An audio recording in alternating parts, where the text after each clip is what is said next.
Building these characters in an IP and in a story is one thing, but bringing them to life is everything. If they don't come to life, it doesn't really matter how much you write. And that was the nice balance between having a story to tell and building a playable character. When you think about video game development, design isn't necessarily where most people would think about character and acting, but we challenge our designers every day that they think about that because it's going to come across. You know, even when we're setting up a scenario for gameplay reasons, we want to make sure that each of those beats and those moments is going to contribute something to the characters. So starting out, we'd usually start with kind of the archetype of what we wanted to convey with the character's emotion and personality. The first character that we started was Galahad, as more of the dark hero in the trench coat. We wanted them to have a kind of rugged, battle-hardened warrior feel, but at the same time have some sense of three-dimensionality to the character. Sir Galahad, this matter is not yet over. Of that you can be sure. Galahad is the knight who has lived long enough to actually understand life, understand relationships and all that, but also become, in so many ways, immune to all of it. He's built a wall. A proper knight must learn to curb his passions. Without passion, monsieur, a man cannot fight. We do not fight men, Marquis. Galahad is kind of a little bit more serious. Lafayette, he's new, he's young. So there's a bit more of a kind of eagerness. He's a little bit more of a risk taker. Men, half-breeds, what does it matter? Vive la liberté. He's a modern-day man. I mean, he brings a little bit of levity to the situation, but for all his joviality, he also has lived through 2 wars that have probably taught him in his position more than anybody could have even in a few hundred years. As the kind of apprentice training knight, we wanted a nice contrast between him and the kind of more seasoned knights in the order. Do you trust anyone, mon général? Never accept, always question. Sebastian Mallory is one of the elder knights. He has lived long enough that he's seen a lot more than anybody else, practically. And so he just had the kind of poise and this sense of kind of this grizzled veteran. Stop for a pint, did you?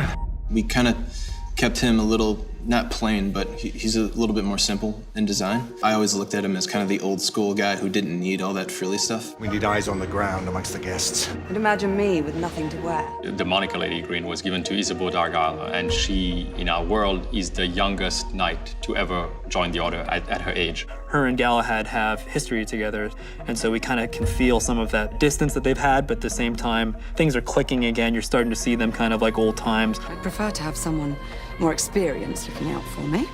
I thought you needed no looking after. She's a grounding force to a lot of people. She speaks her mind. She's as strong and is as deft and as skillful as Galahad is. Do try not to lag behind. It wouldn't make sense to do the typical video game, busty, curvy woman, and especially it wouldn't be accurate to the time. I mean, if you looked at the dresses, I mean, they barely had an ounce of skin showing, so we really had to be more creative with her design. So on the other end was how we take kind of broader facial structure and archetype and get it on a highly emotive face that runs in real time. One of the hardest part about characters is that, we're humans, we're people, and our brain is really trained at recognizing any little flaws or inconsistencies that you would see in another human. We have to deal with almost every facet of human anatomy to make sure it looks correct. We scan the 3D face of an actor, and then we take that in-house and we manipulate it, make it slight mutations to make it our character. Every animation of the humans in game is mocapped, and we have head cams mounted on the actor. So we get simultaneous body and facial performance.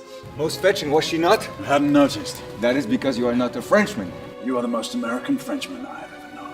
I am a lover of liberty, mon ami. One of the bigger challenges comes from the fact that our characters' performances that we try to make very authentic and very real is being delivered on a set that is a big gray carpet with tons of, really intense bright lights. They're wearing spandex suits with headgear on that has a head-mounted camera that's capturing the face. Working with the people as far as the virtual experience is concerned is actually probably the most challenging. Tell every available knight to converge towards Whitechapel. It's always going to be a balance. It's always going to be a balance of going too far with it, where people feel like, okay, I really want mechanics, or too little with it, where they get mechanics but they don't get context and immersion. But it's been a great balance, actually, that we've been able to achieve in the last few years. There is no magical ingredient to the process. It's just a lot of blood, sweat, and tears. But I think the end result, it really gives a sense of believability and personality of the characters. Roy, where are you going? To finish what we started. This is no time for vengeance. Come to your senses. The technology of being able to make these characters believable and realistic creates that, I think, that opportunity for us to kind of sit there and make the nuances count and make the things that you maybe would normally skip over for a video game and not really dwell on the little human beats. We try to make sure that those are really woven into the game because for us it really matters. It's always been important for us to have our own technology at Ready at Dawn because we have a vision of what we want the game to be and where we want the story to go, but we also have a vision of where we want the technology to go.